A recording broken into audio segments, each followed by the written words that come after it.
Welcome to Divya classes बच्चों। I hope आप सब बहुत अच्छे होंगे। देखिए, हम कर रहे थे अपने 10th क्लास के बच्चों भूगोल के वेरी इंपॉर्टेंट क्वेश्चन। हमने किए थे अपने 1 से लेके 4 तक। हमने अपने वेरी इंपॉर्टेंट क्वेश्चन कवर कर लिए थे बच्चों, 1 चैप्टर से लेके 4 चैप्टर तक। और आज हम इस वीडियो में करेंगे बच्चों अपना 5, 6 और 7 चैप्टर। तीनों ही चैप्टर इस वीडियो में हम कवर करेंगे बहुत ही इजी वे से, और बहुत इंपॉर्टेंट क्वेश्चन ये होने वाले हैं बच्चों। तो अपना चैप्टर देखते हैं बच्चों। हमारे चैप्टर का नाम है खनिज तथा ऊर्जा संसाधन। खनिज और ऊर्जा संसाधन कैसे इंपॉर्टेंट होते हैं हमारे लिए, और क्या ये खनिज होते हैं, ये हमें इस चैप्टर में पढ़ना था। तो पहला ही क्वेश्चन है बच्चों, आपका इंपॉर्टेंट क्वेश्चन है ये कि खनिज क्या है। खनिजों के प्रकारों का वर्गीकरण कीजिए। पहले आपको बताना है कि खनिज क्या है, और फिर खनिजों को कैसे बांटा गया है, उन्हें कैसे वर्गीकृत किया गया है, वो आपको बताना है। तो खनिज क्या है बच्चों? खनिज ऐसे प्राकृतिक पदार्थ हैं जो पृथ्वी की सतह पर या आंतरिक भाग में, अंदर वाले हिस्से में पृथ्वी के पाए जाते हैं, जिनका कुछ रासायनिक गुण होते हैं बच्चों। उनके रासायनिक गुण भी होते हैं और भौतिक गुण भी होते हैं खनिज पदार्थों के। और ये औद्योगिक विकास के लिए, जो हमारे उद्योग हैं उनके विकास के लिए आधार माने जाते हैं, उनका मुख्य तत्व माने जाते हैं। इनमें पहला जो कैटेगरी होती है बच्चों, वो होती है धात्विक खनिज। धात्विक खनिज से, जैसे कि हमें नाम से ही समझ में आ रहा है कि धातु, जिन खनिजों से हमें धातु प्राप्त होती है बच्चों, ऐसे खनिजों को धात्विक खनिज कहते हैं।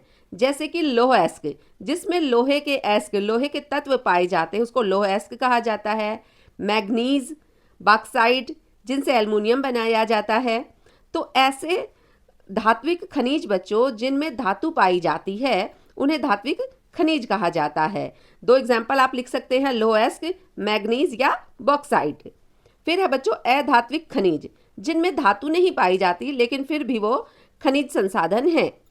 जैसे कि अभ्रक, चूना पत्थर और जिप्सम। अभ्रक एक ऐसा खनिज है बच्चों जो कॉस्मेटिक की, बहुत सारी कॉस्मेटिक में भी यूज़ किया जाता है। जैसे कि आयरन या प्रेस बनाई जाती है, उसमें भी इसका इस्तेमाल किया जाता है। हीटर वगैरह में भी इस अभ्रक का इस्तेमाल किया जाता है, क्योंकि ये ऊष्मा का, तापमान का एक बहुत अच्छा कुचालक है। इसलिए इसको इलेक्ट्रॉनिक जो सामान होता है उसमें भी इसका इस्तेमाल किया जाता है। चूना पत्थर से आप सभी परिचित होंगे। तो ये जो खनिज है ये अधात्विक खनिज है बच्चों। फिर है ऊर्जा खनिज, जिनसे हमें एनर्जी मिलती है, ऊर्जा मिलती है, जिनका उपयोग हम ईंधन के रूप में करते हैं। जैसे कि हमारा कोयला है, पेट्रोलियम है, प्राकृतिक गैस है। ये ऊर्जा खनिज के उदाहरण हैं बच्चों। ये सभी खनिज उद्योगों में, परिवहन में और निर्माण तथा ऊर्जा के उत्पादन के लिए अत्यंत आवश्यक माने जाते हैं, बहुत इंपॉर्टेंट माने जाते हैं। ये ऊर्जा का मुख्य स्रोत होते हैं बच्चों। क्वेश्चन नंबर 2 देखते हैं अपना। भारत में लौह अयस्क के वितरण का वर्णन कीजिए। इसमें पूछा गया है बच्चों कि जो लौह अयस्क है वो भारत में कहाँ कहाँ पर उपलब्ध है, ये आपको बताना है। तो भारत में लौह अयस्क के क्षेत्र में भारत प्रमुख देशों में से एक माना जाता है। बहुत बड़ी मात्रा में भारत में लौह अयस्क पाया जाता है बच्चों, तो प्रमुख देशों में भारत भी आता है। इस्पात उद्योग का मुख्य कच्चा माल लौह अयस्क होता है। जहां पर हमारा इस्पात, लोह, स्टील उद्योग जो काम करते हैं, उनमें लौह अयस्क कच्चे माल के रूप में मुख्य कच्चा माल उनका होता है। ये पाया जाता है बच्चों ओडिशा और झारखंड पट्टी के सबसे महत्वपूर्ण क्षेत्रों में। झारखंड और ओडिशा में सबसे अच्छे लौह अयस्क पाए जाते हैं, जो बहुत अच्छी क्वालिटी का होता है, और उसको कहा जाता है हेमेटाइट लौह अयस्क। ये बहुत ही अच्छी क्वालिटी का लौह अयस्क होता है, जिससे बहुत अच्छी क्वालिटी का लोहा बनाया जाता है, स्टील बनाया जाता है। फिर है बच्चों दुर्ग, बस्तर, चंद्रपुर। ये क्षेत्र है बच्चों छत्तीसगढ़ और महाराष्ट्र में उपलब्ध हैं, और ये भी लौह अयस्क के प्रमुख उत्पादक क्षेत्र माने जाते हैं भारत के अंदर। आप याद कर सकते हैं ओडिशा और झारखंड, छत्तीसगढ़ और महाराष्ट्र। फिर तीसरे नंबर पर आता है बच्चों कर्नाटक के बल्लारी, चित्रदुर्ग और चिकमंगलूर क्षेत्र में भी लौह अयस्क के बड़े भंडार पाए जाते हैं। गोवा में जो लौह अयस्क पाया जाता है बच्चों, वो निम्न गुणवत्ता का होता है, यानी कि वो बहुत ज़्यादा अच्छी क्वालिटी का नहीं होता, और उसका निर्यात भी भारत करता है, यानी कि दूसरे देशों को बेचता है। तो भारत में लौह अयस्क पाया जाता है बच्चों, दोबारा रिवाइज करते हैं, ओडिशा झारखंड की पट्टी में, फिर छत्तीसगढ़ और महाराष्ट्र आप याद करें, फिर कर्नाटक के कुछ क्षेत्रों में और गोवा में। ये आपके मैप में भी पूछा जाता है बहुत बार। क्वेश्चन नंबर 3 है बच्चों हमारा, कोयले के प्रकारों का वर्णन कीजिए। वेरी इंपॉर्टेंट क्वेश्चन है बच्चों ये। देखिए, कोयला भी कई प्रकार का होता है, आपको हर एक कोयले के बारे में थोड़ा सा लिखना पड़ेगा। तो सबसे पहला जो कोयला होता है बच्चों, वो होता है एंथ्रासाइट कोयला। ये सबसे अच्छी क्वालिटी का कोयला होता है बच्चों, और ये बहुत कठोर होता है, बहुत सख्त होता है, और इसमें कार्बन की मात्रा बहुत ज़्यादा पाई जाती है। दूसरा जो होता है वो होता है बिटमिन्स। बिटमिन्स औद्योगिक उपयोग के लिए बहुत अच्छा माना जाता है बच्चों, यानी कि कारखानों में, फैक्ट्रियों में जो उपयोग किया जाता है ऊर्जा के लिए, जो कोयला, वो बिटमिन्स होता है, और ये सबसे ज़्यादा उपयुक्त कोयला होता है। फिर है बच्चों लिग्नाइट। इसकी जो क्वालिटी है वो बहुत ज़्यादा अच्छी नहीं होती, और ये भूरे रंग का कोयला होता है, जो ज़्यादातर तमिलनाडु में पाया जाता है। फिर है पिट। ये कोयले की सबसे प्रारंभिक अवस्था होती है जब कोयला बनना शुरू होता है। तो ऐसी अवस्था का ये कोयला होता है जिसमें कार्बन की मात्रा बहुत ही कम होती है। क्वेश्चन नंबर 4 देखते हैं बच्चों अपना, पेट्रोलियम के महत्व एवं वितरण का वर्णन कीजिए। तो इसमें बताना है कि पेट्रोलियम क्यों इंपॉर्टेंट है और ये कहाँ कहाँ पर उपलब्ध होता है भारत के अंदर। तो पेट्रोलियम एक प्रमुख ऊर्जा संसाधन है बच्चों, जो प्राकृतिक रूप से हमें मिला है, जो परिवहन उद्योग और रसायन उद्योग, जहाँ पर केमिकल्स वगैरह बनाए जाते हैं, उसके लिए अत्यंत आवश्यक, वेरी इंपॉर्टेंट होता है। और इसे काला सोना भी कहा जाता है बच्चों, क्योंकि इससे कई मूल्यवान उत्पाद बनाए जाते हैं, जैसे कि पेट्रोल, डीजल, केरोसिन, एलपीजी आदि। असम भारत का सबसे पुराना तेल उत्पादक राज्य है बच्चों। डिगबोई एक क्षेत्र है असम में, जहाँ पे मुख्य रूप से पेट्रोलियम पाया जाता है। फिर है बच्चों गुजरात के अंकलेश्वर और मुंबई हाई। ये मुंबई हाई जो है बच्चों, ये मुंबई से 160 या लगभग 170 किलोमीटर दूर है, जहाँ पर बहुत बड़ी मात्रा में पेट्रोलियम पाया जाता है। एक हिसाब से देखें तो ये पेट्रोलियम के रूप में भारत की रीढ़ की हड्डी माना जाता है, जो भारत की खर्च करने का 2/3 जो पेट्रोलियम है वो यहीं से मिलता है बच्चों। फिर है हाल के वर्षों में कृष्णा गोदावरी और कावेरी बेसिन, यहाँ भी मुख्य रूप से पेट्रोलियम पाया जाने लगा है, और ये जो क्षेत्र हैं ये मुख्य क्षेत्र बनकर उभरे हैं। कृष्णा गोदावरी और कावेरी बेसिन है बच्चों बंगाल की खाड़ी और हमारा तमिलनाडु, आंध्र प्रदेश, ये वाले जो क्षेत्र हैं ये इसी क्षेत्र में आते हैं। यहाँ पे भी पेट्रोलियम मुख्य मात्रा में पाया जाने लगा है। क्वेश्चन नंबर 5 है बच्चों हमारा, ऊर्जा संरक्षण की आवश्यकता क्यों है, स्पष्ट कीजिए।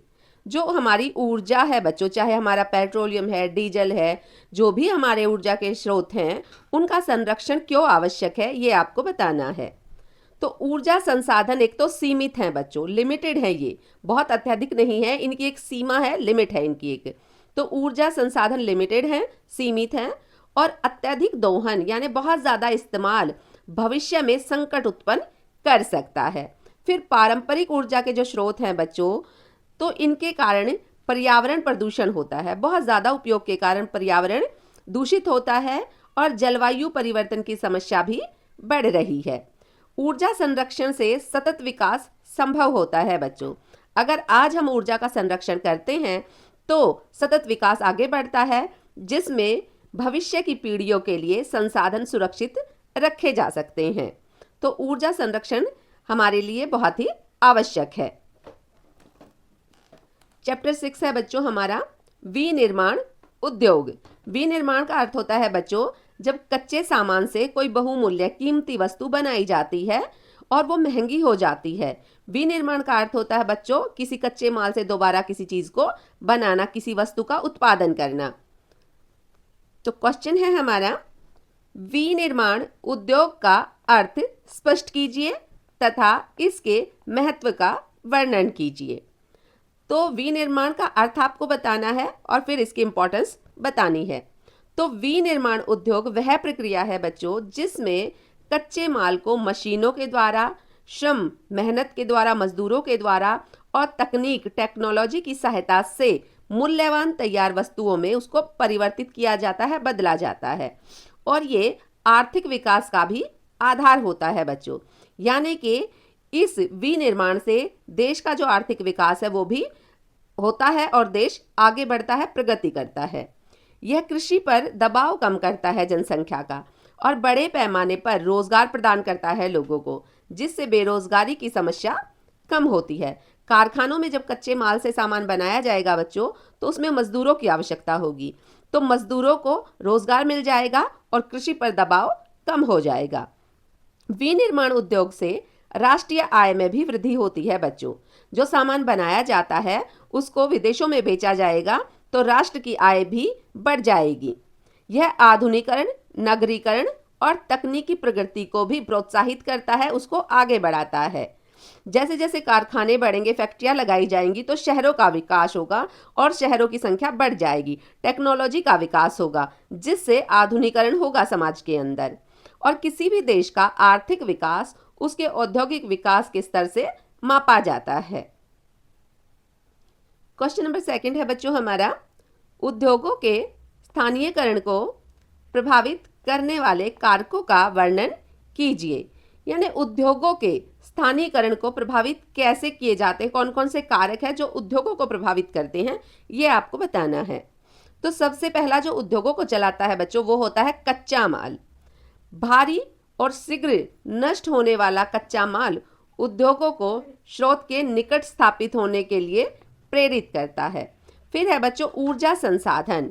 जो मशीनें काम करेंगी उनके लिए ऊर्जा चाहिए होगी बच्चों, तो उद्योगों के संचालन के लिए निरंतर ऊर्जा, एनर्जी की आवश्यकता होती है, तो ऊर्जा की आपूर्ति आवश्यक है कारखानों के लिए, उद्योगों के लिए। फिर है बच्चों सस्ता श्रम यानी मजदूरी। श्रम सस्ता और कुशल श्रमिक उद्योगों के विकास में महत्वपूर्ण भूमिका निभाते हैं। यानी कि जो मजदूर है वो कुशल भी हों, अच्छे भी हों काम अपना काम करने में, और उनकी जो मजदूरी है वो भी ज़्यादा महंगी ना हो। फिर है बच्चों परिवहन और बाजार। किसी भी उद्योग को चलाने के लिए बच्चों परिवहन भी बहुत इंपॉर्टेंट है और उस उद्योग के लिए बाजार उपलब्ध होना भी बहुत इंपॉर्टेंट है। तैयार माल को बाजार तक पहुंचाने के लिए परिवहन की आवश्यकता है और कच्चे माल को इधर से उधर लाने के लिए भी परिवहन की आवश्यकता है, और उस तैयार माल को बेचने के लिए बाजारों की आवश्यकता होती है। फिर है बच्चों पूंजी, सरकारी नीतियां तथा तकनीकी सुविधाएं भी उद्योगों के स्थान चयन को, यानी कि उद्योग कहाँ पे स्थापित किए जाएं, ऐसे स्थान को चुनने के लिए ये सारी जो चीजें हैं ये प्रभावित करती हैं कि कहाँ पे उद्योग स्थापित किया जाए। क्वेश्चन नंबर 3 है बच्चों हमारा, लौह एवं इस्पात उद्योग को आधारभूत उद्योग क्यों कहा जाता है? वेरी इंपॉर्टेंट क्वेश्चन है बच्चों ये। लौह उद्योग जो है उसको दूसरे उद्योगों का आधार माना जाता है बच्चों। क्यों माना जाता है ये आपको बताना है। क्योंकि लौह एवं इस्पात उद्योग अन्य उद्योगों को कच्चा माल प्रदान करते हैं बच्चों, इसलिए इसे आधारभूत उद्योग कहा जाता है। मशीनें, उपकरण, निर्माण सामग्री तथा परिवहन साधनों के निर्माण में इस्पात का मुख्य उपयोग किया जाता है बच्चों, इसीलिए इस्पात उद्योग को सभी उद्योगों का आधार उद्योग माना जाता है। यह औद्योगिक विकास का सूचक माना जाता है तथा देश की आर्थिक प्रगति से सीधा इसका संबंध होता है। इसके उत्पादन से देश पर प्रभाव पड़ता है। क्वेश्चन नंबर 4 है बच्चों हमारा, भारत में कपड़ा उद्योग की प्रमुख विशेषताओं का वर्णन कीजिए। यानी कि कपड़ा उद्योग में क्या क्या चीज़ें चाहिए होती हैं, कैसे मजदूर होते हैं, क्या सामग्री इस्तेमाल की जाती है, वो सब कुछ आपको डिटेल में बताना है। तो कपड़ा उद्योग भारत का सबसे पुराना और महत्वपूर्ण उद्योग माना जाता है बच्चों, जो बहुत पुराने समय से ही भारत में प्रचलित है। जो बड़े पैमाने पर रोजगार प्रदान करता है स्थानीय लोगों को। फिर है यह कच्चे माल जैसे कपास, रेशम, ऊन और जूट, इन पर आधारित होता है और सीधे इन उद्योगों को कृषि से जोड़ता है। महाराष्ट्र, गुजरात, तमिलनाडु और वेस्ट बंगाल, पश्चिम बंगाल बच्चों इसके प्रमुख केंद्र हैं। यह घरेलू तथा निर्यात दोनों बाजारों के लिए उत्पादन करता है, यानी भारत के लिए घरेलू उपयोग के लिए भी ये काम करता है और विदेशों में निर्यात के लिए भी ये काम करता है कपड़ा उद्योग। इस उद्योग को कच्चे माल की गुणवत्ता, बिजली की कमी और प्रतिस्पर्धा यानी कंपटीशन जैसी चुनौतियों का सामना करना पड़ता है। इन उद्योगों को चलाने के लिए बच्चों बहुत अच्छी क्वालिटी का जो है वो कच्चा माल चाहिए होता है, फिर बिजली की आपूर्ति पूरी होनी चाहिए, बिजली की कमी नहीं होनी चाहिए, और फिर विदेशों से इसको कंपटीशन भी मिलता है। तो ऐसी चुनौतियों का कपड़ा उद्योग सामना करता है। क्वेश्चन नंबर 5 है बच्चों हमारा, उद्योगों से होने वाले पर्यावरणीय प्रदूषण की समस्याओं का वर्णन कीजिए। जो ये उद्योग होते हैं बच्चों, फैक्ट्रियाँ, कारखाने होते हैं, तो पर्यावरण पर भी इनका बहुत नकारात्मक प्रभाव पड़ता है। वही उन्हीं समस्याओं का आपको वर्णन करना है इस क्वेश्चन में। तो उद्योगों से निकलने वाला धुआं सबसे बड़ी चुनौती होती है बच्चों, इसके वातावरण के लिए और लोगों के लिए। तो उद्योगों से निकलने वाला धुआं और गैस वायु प्रदूषण को बड़े लेवल पर बढ़ाती है बच्चों। फिर है जो रासायनिक अपशिष्ट उद्योगों से निकलते हैं, उनको नदियों में, झीलों में छोड़ दिया जाता है, जिससे जल प्रदूषण की समस्या भी हो जाती है। हमारी जो नदियां हैं वो ज़्यादातर ऐसे रासायनिक अपशिष्टों को छोड़े जाने से ही प्रदूषित हुई हैं बच्चों। एग्जाम्पल के तौर पर आप यमुना नदी को देख सकते हैं। फिर है बच्चों ठोस अपशिष्ट भूमि प्रदूषण का कारण बनते हैं। जो ठोस अपशिष्ट होते हैं बच्चों, जिनको नदियों में नहीं छोड़ा जा सकता, ऐसे अपशिष्टों को भूमि पर खुले में ऐसे ही छोड़ दिया जाता है, जिससे हमारी जो मिट्टी है वो प्रदूषित होती है और इससे मानव स्वास्थ्य पर बहुत ही नकारात्मक प्रभाव पड़ते हैं। तो उद्योग पर्यावरण के लिए कई तरह की समस्याएं लेकर आते हैं। चैप्टर 7 है बच्चों हमारा, राष्ट्रीय अर्थव्यवस्था की जीवन रेखाएं, यानी जो हमारे भारत की अर्थव्यवस्था है वो कैसे चलती है, कैसे काम करती है, उसको कौन कौन सी रेखाएं हैं जो उसको जीवन दे रही हैं, जिनसे राष्ट्रीय अर्थव्यवस्था का विकास हो रहा है। तो पहला क्वेश्चन है बच्चों हमारा, इंपॉर्टेंट क्वेश्चन है ये, परिवहन के विभिन्न साधनों का वर्णन कीजिए। परिवहन के कौन कौन से साधन है, बहुत ही सिंपल क्वेश्चन है, बहुत आसान है, तो आपको प्रभावशाली भाषा में इसको लिखना पड़ेगा। बहुत इजी क्वेश्चन है। सड़क परिवहन, आप सभी परिचित होंगे इससे।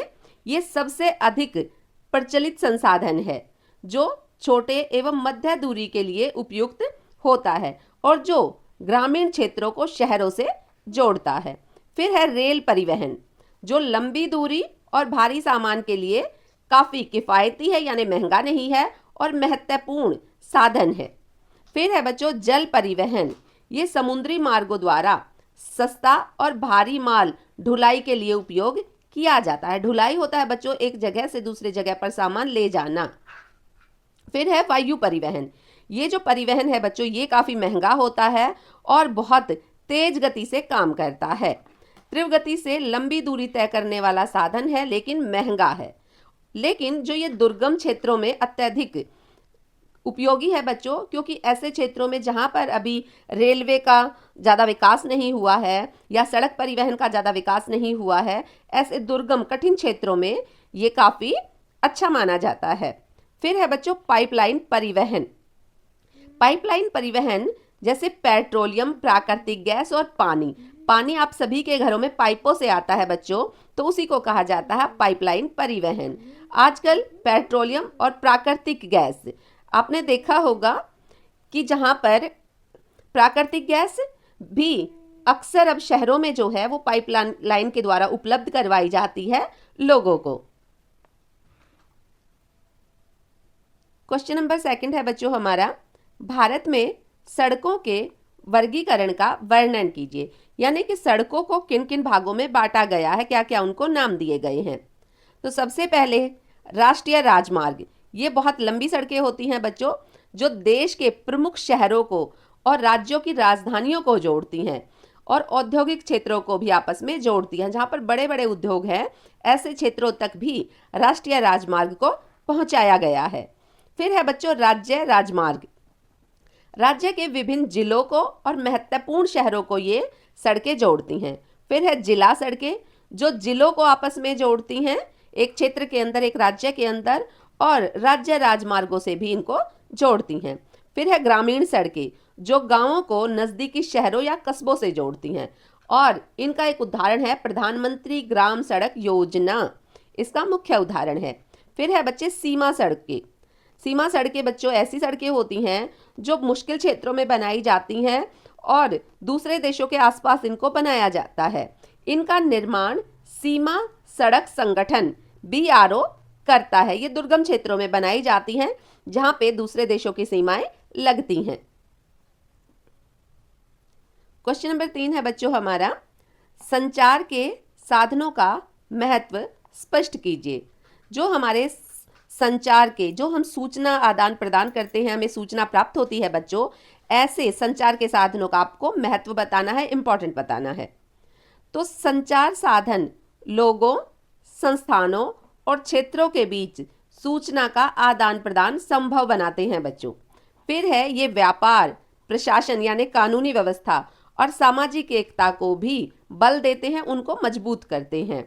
तीसरा है बच्चों आधुनिक संचार, जैसे कि इंटरनेट है, मोबाइल है, उपग्रह प्रणाली है, ने वैश्वीकरण को बढ़ाया है, यानी सभी देशों को आपस में जोड़ा है। तो संचार आज के समय की बहुत ही आवश्यक ज़रूरत है बच्चों और बहुत बड़ी उपलब्धि है। अंतर्राष्ट्रीय व्यापार का महत्व स्पष्ट कीजिए। ये क्वेश्चन 4 है हमारा, जिसमें हमें बताना है कि इंटरनेशनल ट्रेड क्यों इम्पॉर्टेंट है। तो अंतर्राष्ट्रीय व्यापार देशों के बीच वस्तुओं और सेवाओं का आदान प्रदान करता है, उससे जोड़ता है लोगों को। फिर ये किसी देश की आर्थिक समृद्धि का भी सूचक होता है बच्चों, कि कोई भी देश कितना समृद्ध है, वो कितने देशों से किस किस चीज़ का व्यापार करता है। फिर इस विदेशी व्यापारों से यानी अंतर्राष्ट्रीय व्यापारों से विदेशी मुद्रा भी अर्जित करने का प्रमुख साधन होते हैं अंतर्राष्ट्रीय व्यापार।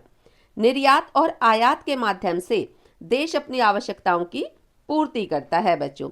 निर्यात होता है बच्चों दूसरे देशों को सामान बेचना, और आयात होता है उनसे सामान खरीदना। भारत के प्रमुख निर्यात में जैसे कि कृषि उत्पाद हैं, वस्त्र हैं, रसायन है और इंजीनियरिंग वस्तुएं शामिल हैं। ये भारत दूसरे देशों को निर्यात करता है। फिर है अंतर्राष्ट्रीय व्यापार से वैश्विक आर्थिक संबंध मजबूत होते हैं और विकास को गति मिलती है, यानी कि आपस में लोगों का, देशों का व्यापार मजबूत होता है, जिससे आर्थिक विकास जो है वो और ज़्यादा मजबूत होता है, लोग एक दूसरे के करीब आते हैं, देश प्रगति करते हैं। क्वेश्चन नंबर 5 है बच्चों हमारा, पर्यटन उद्योग के महत्व का वर्णन कीजिए। पर्यटन उद्योग की इम्पोर्टेंस आपको बतानी है। पर्यटन होता है बच्चों किसी बड़े भूभाग पर घूमना फिरना, भ्रमण करना, ये कहलाता है पर्यटन। तो पर्यटन उद्योग रोजगार के अवसर प्रदान करता है और विदेशी मुद्रा अर्जित करता है, रोजगार देता है ये लोगों को। और जब विदेश से लोग भारत में घूमने आते हैं बच्चों, तो विदेशी मुद्रा भी भारत के अंदर आती है। यह सांस्कृतिक आदान प्रदान और राष्ट्रीय एकता को भी बढ़ावा देता है। भारत की प्राकृतिक सुंदरता, ऐतिहासिक स्थल और सांस्कृतिक विविधता पर्यटन को प्रोत्साहित करती हैं। भारत की जो प्राकृतिक सुंदरता है बच्चों, जो ऐतिहासिक स्थल हैं जैसे ताजमहल, लाल किला और भी बहुत सारे अन्य स्थल हैं, और ये सांस्कृतिक विविधता को भी दर्शाता है। भारत के हर एक राज्य में अपनी अलग अलग संस्कृति है, जिस विविधता को पर्यटन के माध्यम से हम देख सकते हैं, उसका लुफ्त उठा सकते हैं, मनोरंजन कर सकते हैं, और विदेशी मुद्रा अर्जित करने का भी एक मुख्य स्रोत माना जाता है। ये बहुत ही इंपॉर्टेंट क्वेश्चन है बच्चों, जो आपके आने वाले एग्जाम के लिए बहुत यूजफुल होने वाले हैं। चैनल को सब्सक्राइब करें, वीडियो को लाइक करें। Thank you.